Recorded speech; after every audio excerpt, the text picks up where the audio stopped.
ഈ പ്രപഞ്ചത്തിലുള്ള എല്ലാ വസ്തുക്കളും ഒരു മോഷ്ടാവിന്റെ കണ്ണിൽ മോഷണ വസ്തുക്കളാണ്.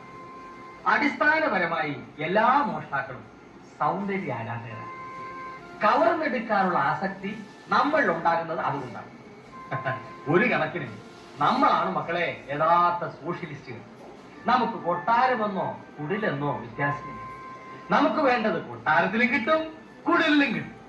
ഒരു നാട് ഭരിക്കാൻ വലിയ കഴിവൊന്നും വേണം, പക്ഷെ ഒരു നാട് മുടിക്കാൻ കഴിവ് വേണം. അച്ഛനെ, പ്രധാനമായി എന്തൊക്കെ ആയുധങ്ങളാണ് ഈ ജോലിക്ക് കയ്യിൽ കരുതേണ്ടത്? കല്ല്, കത്തി, കമ്പി, ചുറ്റിക, ഇഷ്ടിക, കോരിക, പല്ല്, പുല്ല്, എല്ല്.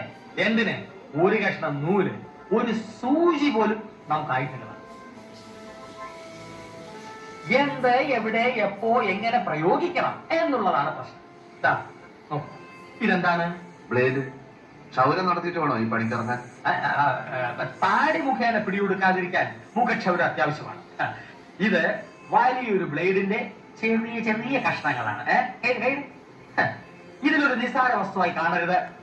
ലക്ഷം രൂപ സൂക്ഷിച്ചു വെച്ചിട്ടുള്ള ഒരു തുകൽ സഞ്ചി അറുത്ത് കീറാൻ ഇവനൊരു കഷ്ണം മതി. ഇതിനെ ഇങ്ങനെ വിരലുകൾക്കിടയിൽ ഒളിപ്പിച്ചു വെക്കണം.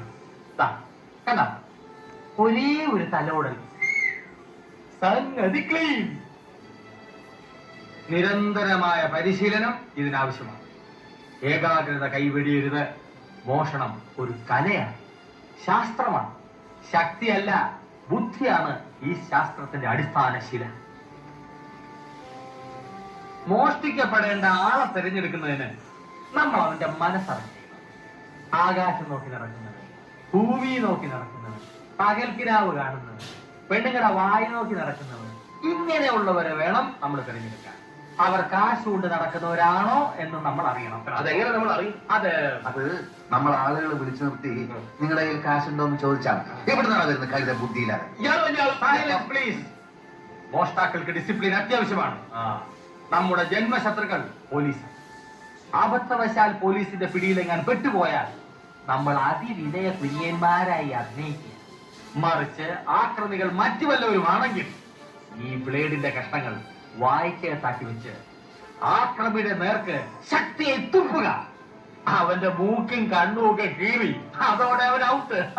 ഒറ്റ തുപ്പിന് ഈ ബ്ലേഡ് കഷ്ണങ്ങൾ പുറത്തേക്ക് വന്നില്ലെങ്കിൽ ഒഴുകിക്കളയ, അതോടെ നീ ഔട്ട്.